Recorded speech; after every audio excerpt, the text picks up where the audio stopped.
నమస్తే. Welcome to Telugu రాజ్యం. ప్రస్తుతం మనతో పాటు ఉన్నారు కాంగ్రెస్ పార్టీ సీనియర్ నాయకులు, మాజీ ఎంపీ డాక్టర్ తులసిరెడ్డి గారున్నారు. నమస్కారం సార్. నమస్తే నమస్కారం సార్. నమస్తే నమస్తే ఆ! ముఖ్యంగా తులసిరెడ్డి గారు ఇప్పుడు మొన్న కలెక్టర్ల సమావేశంలో ఏపీ సీఎం నారా చంద్రబాబు నాయుడు గారు కొన్ని వ్యాఖ్యలు చేశారు. ఆయన ఏమన్నారంటే, మన కూటమి పరిపాలన తీరు మీద దాదాపుగా 51% మంది ప్రజలు సంతృప్తిగా ఉన్నారు అన్నట్టు కూడా ఆయన మాట్లాడారు. అదే విధంగా ఏంటంటే ఆహ్, కూటమి పరిపాలన పనితీరుపై, ఎమ్మెల్యేల పనితీరుపై, మంత్రుల పనితీరుపై ఆయన ఓపెన్ హార్ట్‌గా మాట్లాడినట్టు జరిగిన పరిస్థితి. సో, ఓవరాల్‌గా మీకేమనిపిస్తుంది? నిజంగా కూటమి పరిపాలనలో దాదాపుగా ఏడాదిన్నర కావస్తున్న తరుణంలో 51% మంది ప్రజలు సంతృప్తిగా ఉన్నారా? అసంతృప్తిగా ఉన్నారా? అంటే ఏం చెప్తారు సార్? నేను అనుకోవడము అంత పర్సెంటేజీ సంతృప్తిగా ఉన్నారనుకోవడంలే. ఎందుకంటే మనది వ్యవసాయ ప్రధానమైనటువంటి రాష్ట్రం. కాబట్టి వ్యవసాయం మీద ఎక్కువ ఆధారపడినటువంటి కాబట్టి రైతుల శాతం ఎక్కువగా ఉంటుంది. మోర్ దాన్ 50% రైతులే ఉన్నారు. ఏ ఒక్క రైతు కూడా సంతృప్తిగా లేడు. ఏ పైరు పండించే రైతు కూడా. అటు మిర్చి గాని, పొగాకు గాని, టమోటా గాని, ఉల్లి గాని, హార్టికల్చర్ చీని నిమ్మ గాని, సన్న నిమ్మ గాని, మామిడి గాని, అరటి గాని, లేదా పసుపు గాని, ఏ పంట పండించే రైతు కూడా సాటిస్ఫాక్టరీగా లేడు. గిట్టుబాటు ధర లేదు. కాబట్టి వ్యవసాయం అనేది ఒక దండుగానే వాతావరణం వచ్చింది కాబట్టి ప్రధానమైన సెక్షన్ రైతులు వ్యతిరేకంగా ఉన్నారు. కాబట్టి ఆన్నే 50% ఒక్క రైతులు కాన్నే 50% అసంతృప్తిని తెలిపోయింది. ఇక రెండవది ఉద్యోగుల్లో బాగా వ్యతిరేకత ఉంది. అది ఎప్పుడు ప్రజ్వరిల్లుతుందని చెప్పలేం కానీ చాలా వ్యతిరేకత ఉన్నది. ఏది పిఆర్సి విషయం కానీ, మిగతా వాళ్ళకి ఇవ్వాల్సిన అరియర్స్ కానీ, డిఏలు కానీ, కాబట్టి ఉద్యోగుల్లో బాగా వ్యతిరేకత ఉంది. మూడవది ఈ మెడికల్ కాలేజ్ విషయంలో జనరల్గా వచ్చేసి అది ప్రైవేటేషన్. అటు విద్యార్థుల్లో, యువతలో కొంత మేధావుల్లో బాగా వ్యతిరేకత ఉంది. తర్వాత మద్యం పాలసీ, మద్యం ఏరులై పారుతా ఉంది. కాబట్టి నాకు తెలిసి వాళ్ళు చెప్పుకున్నంత సంతృప్తికరంగా లేదు పాలన. Less than 50%. కాకపోతే ఏమంటేదో కొన్ని పెన్షన్స్ వరకు మంచి అభిప్రాయమే ఉంది. అమౌంట్ కూడా ఎక్కువ అమౌంట్ అది కొందరికి అర్హులు ఉన్నప్పటికీ కొందరికి వారు రాలేదు. కానీ ఓవరాల్‌గా వృద్ధుల్లో కొంత పెన్షన్ వల్ల బానే ఉంది. మహిళల్లో కొంతవరకు ఇది యొక్క ఉచిత బస్సు గాని, లేకుంటే 3 గ్యాస్ సిలిండర్లు గాని, కొంత మహిళల్లో వచ్చేసి కొంత పాజిటివ్ ఉంది. వృద్ధుల్లో కొంచెం పాజిటివ్‌గా ఉంది. కానీ ఓవరాల్‌గా రైతుల్లో వ్యతిరేకత ఉంది, ఉద్యోగుల్లో వ్యతిరేకత ఉంది, యువతలోను, మేధావుల్లోనూ వ్యతిరేకత ఉంది. కాబట్టి వాళ్ళు చెప్పినట్టు 51% లేదనేది నా అభిప్రాయం.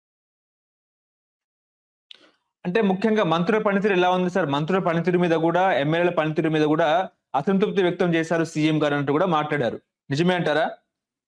అంటే ఒక్కొక్క ఇంటి పెద్ద ఉన్నప్పుడు మన ఇంట్లో వాళ్ళని విధంగా మందలించినట్టు, హెచ్చరించినట్లు ఆయన ఒక పార్టీ పెద్ద, ప్రభుత్వానికి పెద్ద కాబట్టి, వయసులోనే పెద్ద కాబట్టి యాక్చువల్‌గా వచ్చేసి మందలించొచ్చు, జాగ్రత్త పడమని చెప్పొచ్చు. దాని పెద్ద మనం వచ్చేసి ఎంత బాగా చేసినా ముఖ్యమంత్రే వచ్చేసి గతంలో ర్యాంకుల్లో వచ్చేసి ముఖ్యమంత్రికి ఫస్ట్ ర్యాంక్ రాలేదు కదా!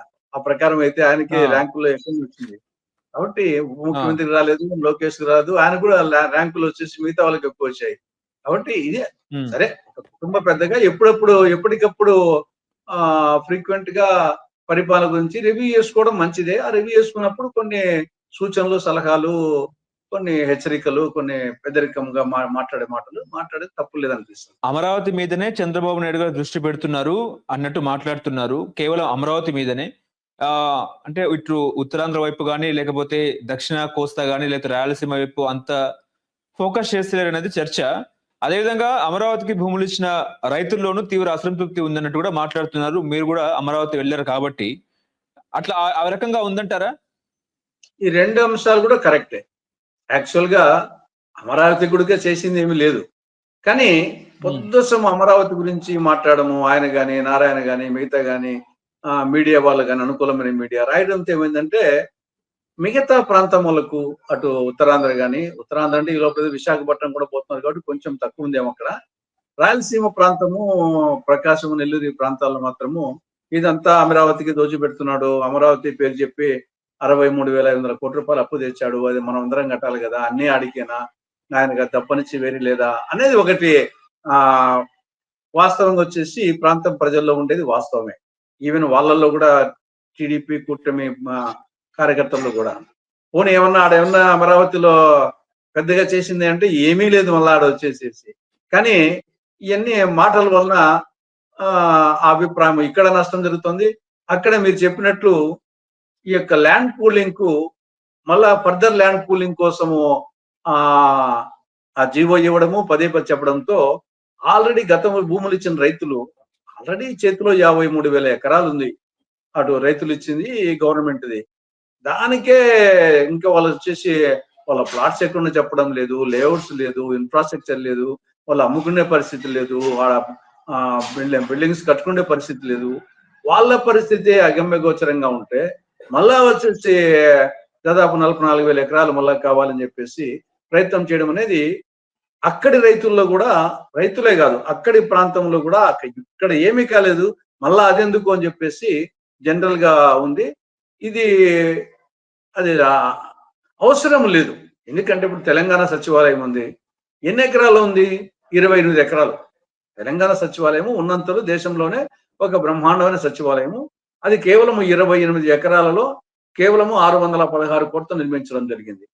పోనీ తెలంగాణలో సచివాలయంతో పాటు రాజ్భవన్, అసెంబ్లీ, హైకోర్టు అన్ని వేసుకున్నా కానీ 300 ఎకరాలు.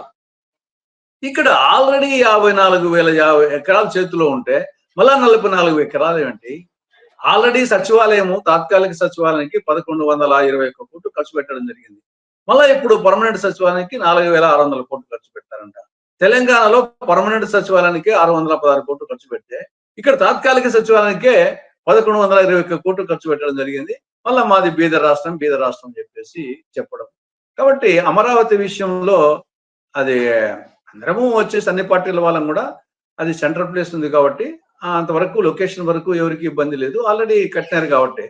కానీ ఇంకా అదే 14 స్థానం ఉంటే ఇంకా దప్పని చేసి ఏం లేనట్టుగా ప్రయత్నం ఆ యొక్క అట్మాస్ఫియర్ క్రియేట్ చేస్తున్నారు. అది పార్టీకి నష్టము, రాష్ట్రానికి నష్టము, వ్యక్తిగతంగా చంద్రబాబు నాయుడు గారికి నష్టం నా అభిప్రాయం. హలో, తెలుగు రాజ్యం ఛానల్ చూస్తున్నారా?